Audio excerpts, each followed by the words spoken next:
ഈ കോൺഗ്രസ് പറഞ്ഞത് എപ്പോഴാണ് സത്യമായിട്ട് നിങ്ങൾ കാണുന്നത്?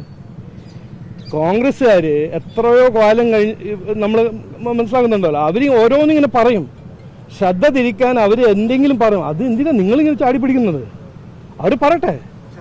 അല്ല, അത് ഇൻവെസ്റ്റിഗേറ്റീവ് ഏജൻസി, ഇൻവെസ്റ്റിഗേഷൻ ചെയ്യുന്ന ഏജൻസിയും ജഡ്ജസും ജുഡീഷ്യൽ പ്രോസസ്സും നടക്കട്ടെ. അതിനെന്തിനാണ് കോൺഗ്രസ് വന്ന് ചാടി അതിന് ന്യായീകരിക്കാനോ?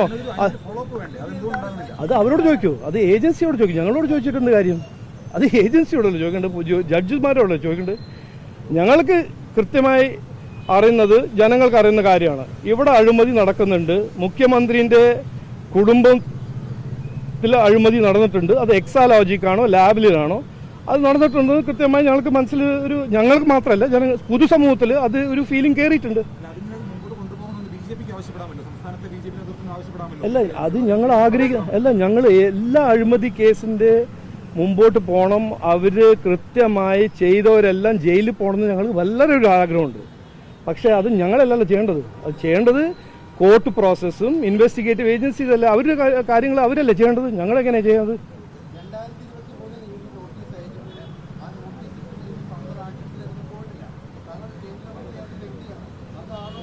എൻ്റെ കേന്ദ്രമന്ത്രി, ഞാൻ സ്കിൽ മിനിസ്റ്ററായിരുന്നു, IT മിനിസ്റ്ററായിരുന്നു. ED എൻ്റെ കീഴിലല്ലല്ലോ. അല്ല, ഇനിയിപ്പോൾ നിങ്ങൾക്ക് പ്രശ്നം അറിയാം, അതിൻ്റെ ഉത്തരവ് അറിയാം. എന്തിനാണ് ചോദിക്കുന്നത്? മിന്നാന്ന് മുഖ്യമന്ത്രിജി എന്താ പറഞ്ഞത് ഡൽഹിയിൽ? ഇത് വീഴ്ചയാണെന്നല്ലേ പറഞ്ഞത്? 4.5 kg സ്വർണം, ശബരിമല പുണ്യ ഒരു അമ്പലത്തിൻ്റെ 4.5 kg സ്വർണം മിസ്സിംഗ് ആണെന്ന് പറയുമ്പോൾ ഞങ്ങൾ കാണുന്നത്, സാധാരണ ജനങ്ങൾ കാണുന്നത്, ഇതൊരു കൊള്ളയാണ്, ഒരു ഏറ്റവും അൺഅക്സെപ്റ്റബിൾ ഒരു എക്സ്പ്ലോയിറ്റേഷനും ഒരു എന്താ പറയുക, ഒരു ഇൻസൾട്ടാണ് അത്. ഞങ്ങൾ ഈ വശത്ത് ഇങ്ങനെ കാണുമ്പോൾ മുഖ്യമന്ത്രി ഡൽഹി പോയി പറഞ്ഞത് എന്താണ്? ഇതൊരു വീഴ്ചയാണെന്ന്. അപ്പോൾ ഈ ഒരു വ്യത്യാസം ഞങ്ങൾ കാണുന്നതും ജനങ്ങൾ കാണുന്നതും മുഖ്യമന്ത്രി ചെയ്യാൻ ശ്രമിക്കുന്നതും ഇതിൽ കൃത്യമായി ജനങ്ങൾക്ക് മനസ്സിലായിട്ടുണ്ട്.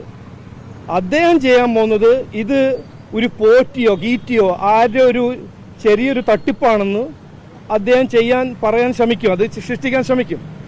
ഞങ്ങളെല്ലാവരും, ഞങ്ങൾ മാത്രമല്ല, BJPക്കാർ മാത്രമല്ല, ഇത് വിശ്വാസികൾ എല്ലാവരും, ഇന്ത്യയിൽ മൊത്തം ഇന്ത്യയിൽ നിന്ന് ഞങ്ങൾക്ക് മെസ്സേജ് കിട്ടുന്നുണ്ട്, ഇത് എങ്ങനെയാണ് ഇവിടെ നടക്കുന്നത്.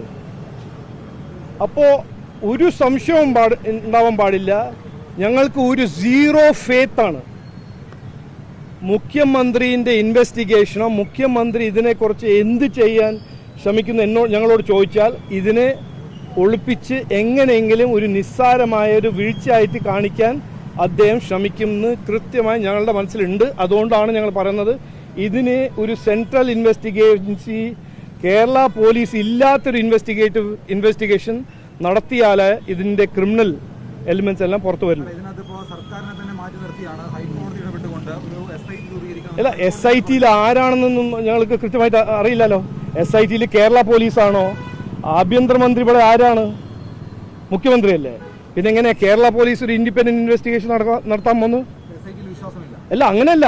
SITയിൽ ആരാണെന്ന് എനിക്കറിയില്ലല്ലോ.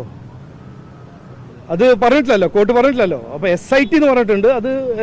അതൊന്ന്. രണ്ടാമത്തേത്, ഞങ്ങൾ ആഗ്രഹിക്കുന്നത് ഈ 30 കൊല്ലം നടന്ന കാര്യങ്ങളാണ് നമ്മൾ ഇൻവെസ്റ്റിഗേഷൻ നടത്തണമെന്ന് പറയുന്നത്. കോർട്ടിലൊരു കേസ് എന്ന് പറഞ്ഞാൽ കൊള്ള, ശബരിമലയുടെ സ്വർണ്ണക്കൊള്ള മാത്രം. ഇത് എപ്പോൾ തുടങ്ങി? ഇത് ആര് തുടങ്ങി?